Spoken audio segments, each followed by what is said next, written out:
Ingredients steps: heat oven to 350 degrees Fahrenheit. A character's outfit can be more important than you might think. Place pie crust in 9-inch glass pie plate as directed on box for One-Crust Filled Pie. In medium bowl, mix half and half, eggs, salt and pepper, set aside. Layer bacon, cheeses and onion in crust-lined plate. It might simply grab the audience's attention, or it can help define who the character is in the context of the film, particularly when it comes to period pieces and superhero movies, in which seemingly tiny incorrect details can make a huge difference, and cause a huge uproar. Here's a look at some of the most controversial movie costumes in recent memory, as well as the explanations for their existence. Karen Gillan. Jumanji. In September 2016, audiences got their first look at a set photo from Jake Kasdan's Jumanji. Welcome to the Jungle, a new adventure inspired by 1995's Robin Williams-led adaptation of the Chris Van Allsburg children's book. Pour egg mixture over top. Tips from the Pillsbury Kitchens: try slicing the bacon slices crosswise into 1/2-inch pieces before cooking them in a skillet until nice and crisp. Drain the pieces well on paper towels. No need to do anything more than layer them in the pie plate. Use a wire whisk to beat the half and half with the eggs, after seasoning them. In the photo, Dwayne Johnson, Kevin Hart, and Jack Black are each wearing jungle-appropriate outfits, alongside co-star Karen Gillan, who's wearing what amounts to child-sized clothing. A whisk is the most efficient way to really blend them together, creating a custard mixture that will meld well with the rest of the ingredients. When you unroll the pastry dough, lay it out on lightly floured surface, pastry cloth or silicone baking mat. The photo prompted immediate criticism, prompting Gillen to try and diffuse controversy by telling The Hollywood Reporter, "The payoff is worth it, I promise." THR later revealed that the first footage for the film, which screened at CinemaCon in March, does explain Gillen's skimpy outfit. The plot involves 4 high school students who are forced to clean out the basement of their school while in detention, reads a recap. Roll the dough out so that it's about 1 inch larger in diameter. They find an old video game, rather than a board game, and each chooses a character to play. Gillen's character is a shy girl who transforms into her adult character, and, as viewers saw in the film's first trailer, the costume choice is a reflection of the way video games portray women. George Clooney, Batman and Robin. Joel Schumacher's Batman and Robin was a disaster, to put it mildly. Sprinkle a little flour in bottom of the pie plate. Fold the dough in half. Lift it up and lay on half of the dish. Unfold the dough and gently ease the pastry into the pan. More about this recipe. While it may seem like a next-level gourmet dish, this easy quiche recipe streamlines the process for you and requires just 10 minutes of preparation time. Setting aside the cartoony elements, the terrible dialogue, and poor plot choices, fans will never forget the movie costumes, specifically the bat nipples. There's no way I can explain it to you other than I had no idea that putting nipples on the bat costume were going to make international headlines, Schumacher explained in a Batman special. By starting with Pillsbury refrigerated pie crust, all you need to mix together is the filling ingredients. The bodies for the suits, the inspiration for them are Greek statues that have perfect bodies. And, so, we're molding this perfect body in rubber, and they're anatomically erotic. So, it never occurred to me not to put nipples on the men's suits because I didn't know the male nipple was a controversial body part. That all sounds reasonable enough, and if Batman and Robin had succeeded on many other levels, audiences might have been able to look past the costume distractions. Want to try something different for your protein? Feel free to mix and match with 3/4 cup chopped ham or sausage crumbles. If you've ever wondered how quiche came to be such a symbol of elevated dining, you might be surprised to know that cooks throughout Europe were using eggs and cream in pastry at least as early as the 13th century. Some food historians trace the word quiche to the German word Kuchen, or cake. It was the French who took the idea of a quiche recipe and made it uniquely their own. Alas, the movie sent the entire franchise into limbo for a solid decade, leaving fans with years to mock the worst misstep in the franchise's long cinematic history. Ryan Reynolds, Green Lantern. This costume caused controversy the second fans caught a glimpse. Speaking of making it your own, check out all of our best quiche recipes to find the one perfect for you. An all CGI Green Lantern? Original stills and trailers for the film looked pretty awful, and although the studio insisted it would look amazing on screen, the animated costume has been widely held up as one of many reasons for the film's failure. Star Ryan Reynolds later admitted he didn't care for the CGI ensemble. "I mean, it's brutal doing a film where you're wearing a motion capture suit for the whole time," he pointed out. I didn't even get to see the Green Lantern suit until the first trailer. I never even knew what it looked like. The filmmakers wanted to do something new for a superhero, and costume designer Nagila Dixon came up with the idea that the suit was his power manifesting outside the body. An interesting idea, but the special effects just didn't hold up, and Dixon agreed. We were literally doing like what you would sculpt in a studio, but we were doing it with a computer, she recalled. In many respects, we were following all the same principles, but you never got the tangible result that you get from the build you do in a costume house. Rebel Wilson. Pitch Perfect 3. Even before Pitch Perfect 3 made its way to theaters, the production caught flack for potential discrimination against their plus-size stars. Rebel Wilson posted a photo online of herself alongside co-stars Brittany Snow and Chrissy Fit. While the latter two were wearing sleeveless tops, Wilson was in short sleeves. The photo prompted accusations of size discrimination, arguably intensified since Wilson has been a public advocate for a healthy female body image. The controversy intensified when people pointed out that Esther Dean, one of Wilson's co-stars, also wore a similar sleeved version of the striped sailor top in a photo posted on her Instagram feed. Movie costume designer Salvador Perez ultimately took to Twitter to try and put out the fire. I let each actor decide how their costume fit, it was their choice, Perez wrote. Rebel, Esther and Hannah Mae wanted sleeves. In another photo posted by Kelly Jackal, each of the stars are seen wearing a variety of styles of the same sailor top. It appears that the photo that ignited the controversy in the first place may have been taken out of context. Margot Robbie. Suicide Squad. Harley Quinn's big screen debut in David Ayer's Suicide Squad was one of the movie's biggest draws, especially since Margot Robbie was playing the famed villain. As with any other comic book character, a lot of media attention focused on her movie costume, particularly how much of it there was. When asked about her body-hugging costume, Robbie told the New York Times she was wearing hot pants because they're sparkly and fun, but that didn't mean she necessarily enjoyed the experience. As Margot, no, I don't like wearing that, she admitted. I'm eating burgers at lunchtime, and then you go do a scene where you're hosed down and soaking wet in a white t-shirt, it's so clingy, and you're self-conscious about it. Ayer offered his perspective, saying he didn't think denim overalls would be appropriate for that character, and insisting Robbie understood, that's part of the iconography. He may have a point. Harley initially wore a jester suit in Batman, the animated series, but over the years, her wardrobe has changed significantly as the character went from being a jester to more of a sex symbol in the comic book industry, who's now made her way into Hollywood, hot pants and all. Marilyn Monroe. The 7-year itch. Everyone's seen photos of Marilyn Monroe standing on a subway grate in a free-flowing white dress. The shot filmed for Monroe's 1955 release The 7-Year Itch was totally intentional, but the filmmakers didn't imagine it would cause such a stir. It didn't take a genius to figure out that filming Monroe in public might generate some buzz for The 7-Year Itch, so they shot on a real New York street, invited 100 photographers, and let a crowd of over 2,000 watch the action. Photographer George Zimble was there and said the crowd went 50s wild, a more polite kind of enthusiasm than we see from crowds today, every time Monroe's dress flew up. The crowd loved Marilyn and she easily stole the picture, but one man was definitely not a fan of the stunt. Baseball star Joe DiMaggio, Monroe's husband at the time, unexpectedly arrived at the raucous set. After watching his wife ogled and hollered it, he decided to leave with his friend and columnist Walter Winchell. Zimble recounted the moment, recalling, they were very publicly leaving and everything stopped for their exit.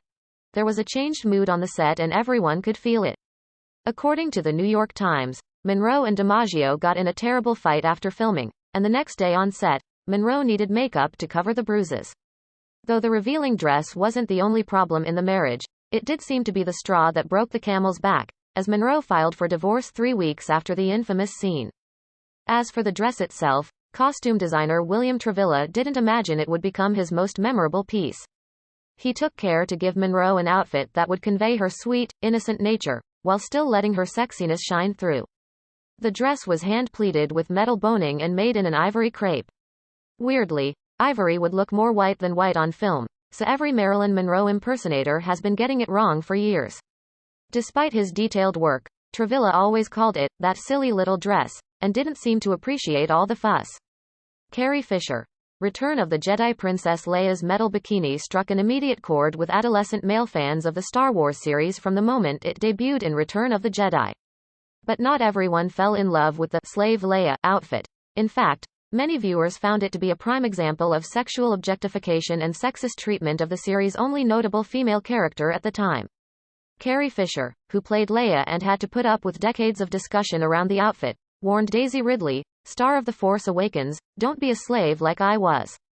You keep fighting against that slave outfit." The designers of the infamous two-piece have insisted they never intended the movie costume to be demeaning.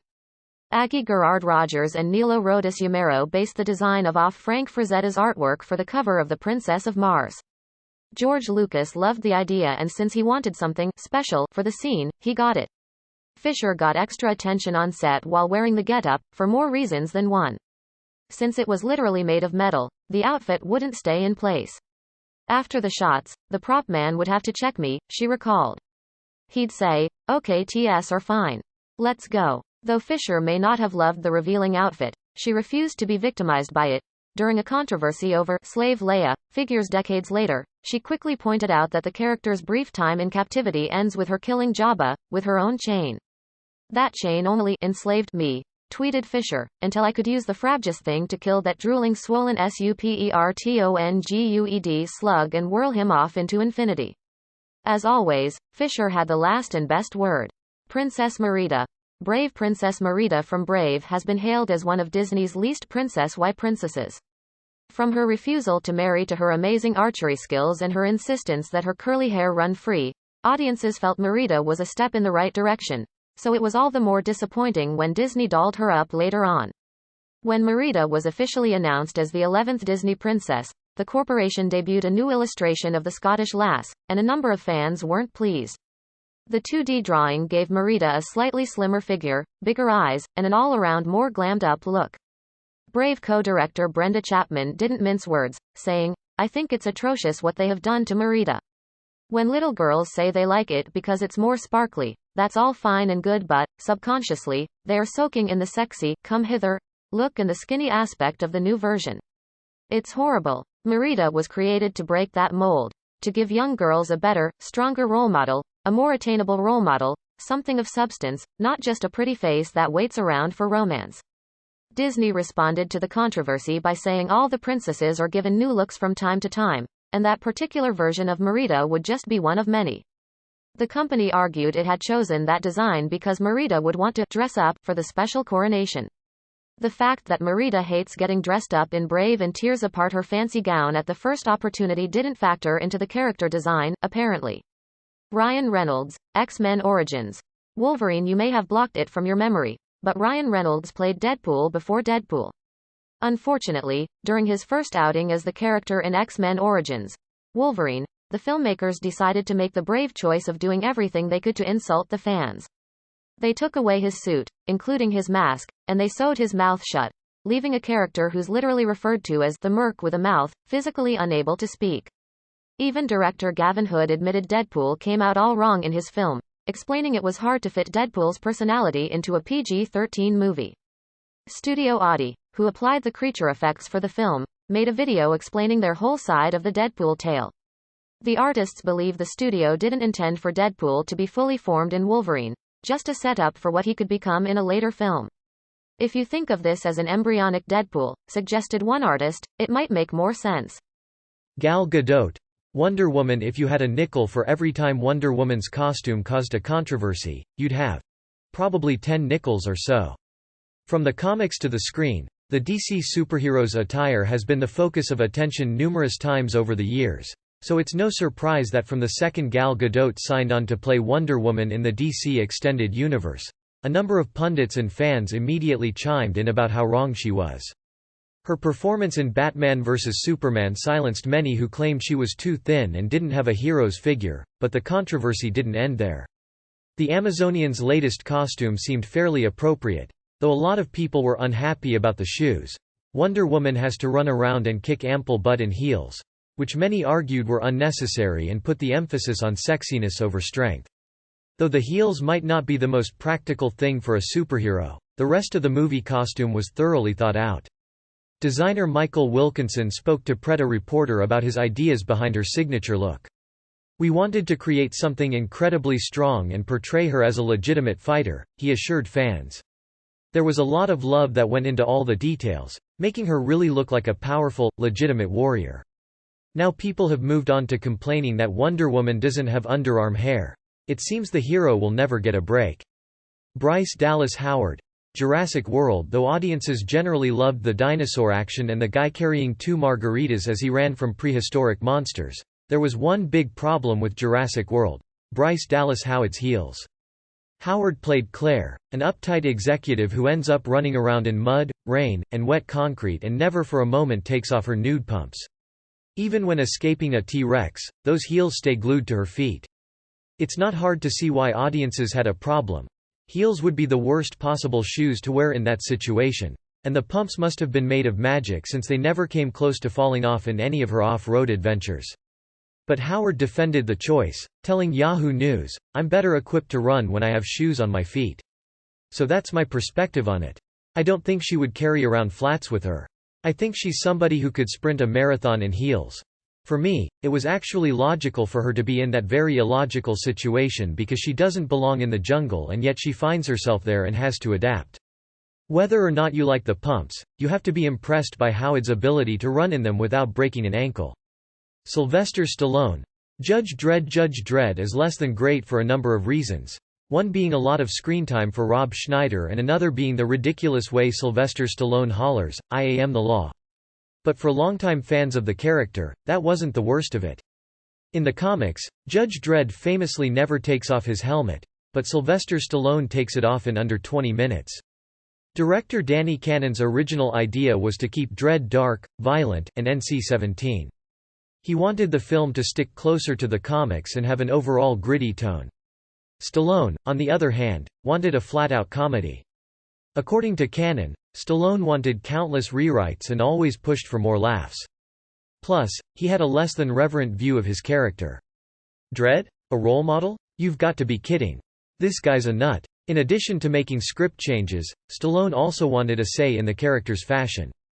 The movie costumes were partially designed by Emma Porteous and Gianni Versace, as Stallone wanted the fashion designer's take. Apparently, Versace thought the future would run on codpieces, since they were heavily featured in his original, unused designs. Alan Grant, co-writer of the Dredd comics, said, "The story was subservient to Stallone, who, I think, takes himself too seriously." When Karl Urban was announced as the star of the 2012 Dredd reboot, he immediately assured fans he'd be leaving the helmet on. Maureen O'Sullivan, Tarzan and his mate Tarzan has always roamed around the jungle in a loincloth, and nobody ever seems to mind. But when Maureen O'Sullivan donned a similar ensemble to play Jane in 1934's Tarzan and his mate, it caused an uproar. O'Sullivan, reprising her role from Tarzan the Ape Men 2 years previous, wore a small top and a very revealing skirt. Jane's skimpy outfit was all over the film and it freaked a lot of women out. Maureen O'Sullivan stated that the filmmakers wanted sensuality. At first, Jane was going to have no bra or top at all and she'd be covered by strategically placed leaves and such. That didn't work out. When O'Sullivan eventually got her costume, she felt it was perfectly fine and never thought it would be considered scandalous. But it caused such a furor, she recalled. The letters came in. Thousands of women who were objecting to my costume. I was offered all kinds of places where I could go in my shame to hide from the cruel public who were ready to throw stones at me. The Hayes office, where films were censored to avoid indecency, was just as outraged. In all subsequent sequels, Jane wore a much more traditional dress. Tarzan and his mate was one of the last pre-code films, marking the final glimpse of side boob and upper thigh young boys would get in theaters for quite a while. Theda Bara. Cleopatra. When you think of a movie costume being too risque for 1917, you probably picture a girl showing a little too much ankle. But Theda Bara wore some very revealing outfits in 1917's Cleopatra. A major selling point of the film was Bara's 50 separate costume changes, and though not all the outfits were scandalous, there were a few that left little to the imagination. The New York Times review stated, "The costumes are so thoroughly in tune with the period that they are likely to cause not a little comment." But Bara wasn't going for cheap thrills. She delved deep into the role and reportedly worked with a curator of Egyptology at the Metropolitan Museum to research authentic details for costumes and jewelry of the period. Bara didn't stop with the costumes, she was thoroughly filled with the spirit of Cleopatra. It is not a mere theory in my mind. I have a positive knowledge that I am the reincarnation of Cleopatra. I live Cleopatra, I breathe Cleopatra, I am Cleopatra.